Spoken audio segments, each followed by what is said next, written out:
ఒకరు వెళ్ళిపోతూ ఏకంగా 30 నాటుకోళ్ళు యేసన్న గారికి ఇచ్చి, తిను, సేవ కంటే ఎక్కువే లేదని చెల్లారంట. ఆయన అనుకున్నారట, నాటుకోడి ఒక్క కోడి తింటేనే ఏడు చేసి మామూలుగా ఉండదు వ్యాపారం. 50 కోళ్ళు తిన్న 30 కోళ్ళు తిన్నప్పుడు సచ్చి ఊరుకుంటామని. అమరావతిలో ఒక ఆయన ఉంటే, ఇర్మియా అమరావతి బస్ స్టాండ్ బయట ఆ కోళ్ళన్నీ అమ్మేసి వచ్చిన డబ్బులతో 4 రేకులు కొనుక్కొని, వెల్డింగ్ రాడ్ కూడా ఆయనే కొనుక్కొని, ఆయనే టాకాలు పెట్టి మందిరం కట్టుకున్నాడు అక్కడ. అట్లా వచ్చింది సేవ.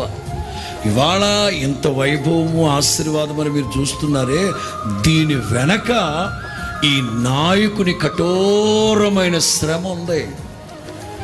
చేతిలో చిల్లి గవ్వ లేకపోయినా ఆయన ఏమని విశ్వసించారు తెలుసా? దేవుణ్ణి సమకూడి జరిగిస్తాడు, అన్ని సిద్ధపరుస్తాడు.